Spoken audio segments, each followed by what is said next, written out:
بسم اللہ الرحمن الرحیم۔ رسول اللہ صلی اللہ تعالیٰ علیہ وسلم سے براہ راست اور ڈائریکٹ تعلیم حاصل کرنے والی جماعت کا نام جماعت صحابہ ہے، اور ہم سب کو یہ معلوم ہونا چاہیے کہ غلطی سے محفوظ جماعت دو جماعتیں ہیں، ایک انبیاء کی جماعت ہے اور ایک فرشتوں کی جماعت ہے۔ اس کے علاوہ باقی تمام جماعتوں سے غلطی کا امکان موجود ہوتا ہے۔ تو رسول اللہ صلی اللہ تعالیٰ علیہ وسلم کے صحابہ اکرام چونکہ اس ابتدائی دور میں تھے کہ جو اسلام کا دور تھا، تو کبھی کسی صحابی کے حوالے سے رسول اللہ صلی اللہ تعالیٰ علیہ وسلم کسی ایسی بات کو سماعت فرماتے کہ جو آپ علیہ السلام کے نزدیک ناپسند ہوتی، تو اس کی اصلاح کا نبوی طریقہ اور انداز کیا اپناتے، تو اس کی گواہی حضرت ام المؤمنین سیدہ کائنات سیدہ عائشہ رضی اللہ تعالیٰ عنہ دیتی ہیں۔ فرماتی ہیں کہ اگر کسی صحابی سے متعلق آپ علیہ السلام کو یہ پتہ لگتا کہ اس صحابی نے یا کسی شخص کے بارے میں یہ پتہ لگتا کہ کسی شخص نے ایسی بات کہی ہے کہ جو آپ کو ناپسند ہو، تو آپ علیہ السلام کبھی بھی اس کا نام لے کر اسے تنبیہ نہ فرماتے، بلکہ مطلقاً اجمالاً یہ بات کرتے کہ لوگوں کو کیا ہو گیا ہے کہ وہ ایسی ایسی باتیں کرتے ہیں۔ اب اس طریقہ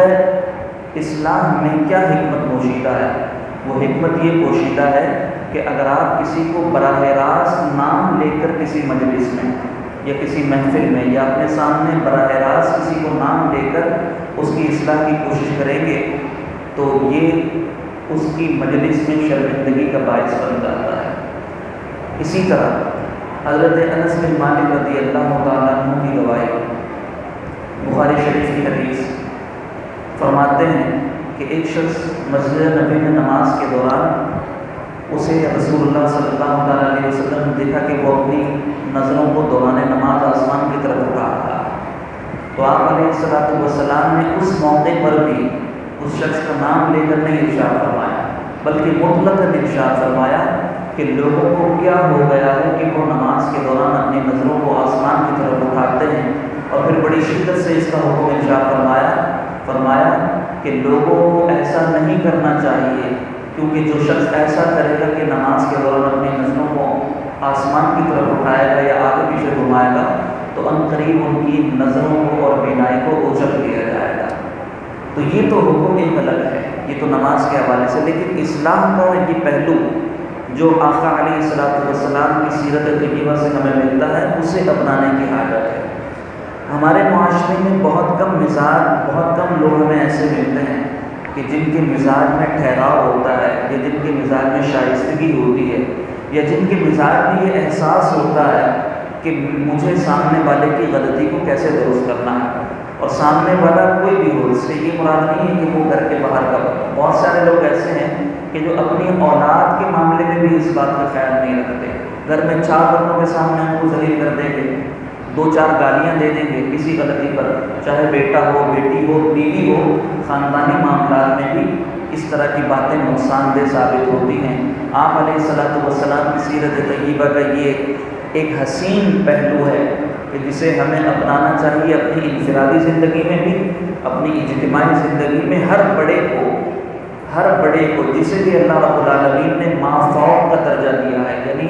اس بات یہ صلاحیت دی ہے کہ اس کے ماتحت کچھ لوگ ہوں، تو ہر شخص کو اس بات کا خیال رکھنا چاہیے کہ مجھے سامنے والے کی غلطی کو کیسے سدھارنا ہے۔ ایک شخص حضور کی بارگاہ میں حاضر ہوا، اس کے کپڑوں پر یا بدن پر زردی کا نشان تھا۔ آپ علیہ السلام کی بارگاہ میں وہ کافی دیر تک بیٹھا رہا، اور جب وہ چلا گیا تو آپ علیہ السلام نے اپنے صحابہ کو مخاطب کر کے فرمایا، اے لوگوں، کاش کہ تم اسے بتا دیتے کہ اس کے بدن پر یا کپڑوں پر زردی کا نشان تھا۔ آپ علیہ السلام نے خود اسے نہیں فرمایا، کیوں؟ کیونکہ اس بات کا احساس آپ علیہ السلام کے قلب نبوت میں تھا کہ میں نے اگر اس مجلس میں سامنے بیٹھ کر اس کو بتایا کہ تمہارے کپڑوں پر زردی کا نشان ہے یا کوئی میلہ ہے، تو کہیں اس کے دل میں یہ بات نہ آ جائے کہ دوسرے لوگوں کے سامنے مجھے شرمندہ کر دیا گیا، یا دوسرے لوگوں کے سامنے اس کو خفت کا سامنا نہ اٹھانا پڑے۔ ہم اس بات کا خیال رکھے بغیر لوگوں کو ذلیل کرتے ہوئے نظر آتے ہیں. ہمارے معاشرے کے افراد، اس میں بھی شامل ہوں، ہم سب شامل ہیں، ہم اس بات کا خیال نہیں رکھتے. گھر میں اگر بیوی سے کوئی غلطی ہو جائے تو اس بات کا خیال نہیں رکھا جاتا کہ بچوں کے سامنے ان کی ماں کو ذلیل کر دیا جائے. بچے ہیں، چھوٹے چھوٹے بچوں کی عزت نفس بھی ہوتی ہے. آپ دیکھیں کہ اگر چھوٹا بچہ گر جائے، ایک بچے کی فطرت میں آپ کو بتا رہا ہوں، بلکہ انسان کی فطرت ہے کہ اگر ایک چھوٹا بچہ چلتے چلتے گر جائے اور وہ گرتے ہی ساتھ اپنی نظریں گھماتا ہے چاروں طرف، اگر تو اسے کوئی نہیں دیکھ رہا ہوتا تو وہ کھڑا ہوتا ہے، دوبارہ چلنا شروع کر دیتا ہے. اور اگر اسے کوئی دیکھ رہا ہوتا ہے تو وہ وہیں لیٹے لیٹے رونا شروع کر دیتا ہے. ایک بچے کی فطرت بتا رہا ہوں. یہی فطرت ہر انسان میں ہے کہ وہ نہیں چاہتا کہ مجھے کسی کے سامنے شرمندہ کیا جائے، مجھے کسی کے سامنے شرمندگی کا سامنا کرنا پڑے، میری عزت کسی کے سامنے خاک آلود ہو. ہم میں سے ہر شخص یہ چاہتا ہے. جب ہم میں سے ہر شخص اپنی ذات کے لیے یہ چاہتا ہے کہ میری غلطی کسی کے سامنے نہ آئے، مجھے کسی کے سامنے شرمندہ نہ کیا جائے، میری غلطی پر کسی کے سامنے مجھے نہ ٹوکا جائے، تو جس طرح ہم اپنی ذات کے لیے چاہتے ہیں، ہمارے سامنے موجود شخص بھی اپنے بارے میں یہی چاہتا ہے. تو اگر کسی کو غلطی کرتے ہوئے دیکھیں تو اگر آپ یہ سمجھتے ہیں کہ اس کو سمجھانا بہت ضروری ہے تو سب سے پہلے اس بات کا خیال رکھیں کہ آپ کسی دوسرے کے سامنے اس کی غلطی کا ذکر اس کے سامنے نہ کریں، کسی دوسرے کے سامنے اس کی غلطی کا ذکر نہ کریں. اس کو سمجھانا ہے، اس بات کا اہتمام کریں کہ الگ ہوں، اکیلے میں اسے اس کی غلطی پر تنبیہ کر دیں کہ بیٹا تم یہ کام کر رہے تھے، یہ کام برا ہے، آئندہ اس بات کا خیال رکھا جائے. تو آپ جب اکیلے میں سمجھائیں گے تو اس کی عزت نفس محفوظ رہے گی، اسے شرمندگی کا سامنا نہیں کرنا پڑے گا، اور آپ کے اس محبت بھرے انداز کی وجہ سے آئندہ وہ کبھی بھی اس غلطی کو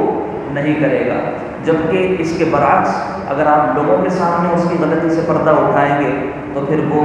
مزید ڈھیٹ ہو جائے گا اور مزید بے باک ہو جائے گا. پھر وہ آپ کی اصلاح برائے اصلاح نہیں رہے گی، بلکہ آپ کی اصلاح تنقید بن جائے گی، اور تنقید جب کی جاتی ہے تو پھر وہ غلطی کی سدھار کا باعث نہیں بنتا بلکہ غلطی کو مزید پختہ کر دیتا ہے. تو اس بات کا خیال ہم تمام کو رکھنا چاہیے. اللہ رب العالمین ہمیں حضور اکرم صلی اللہ علیہ وسلم کی سیرت پر عمل کرنے والوں میں شمار فرمائے. وما توفیقی الا باللہ العلی العظیم.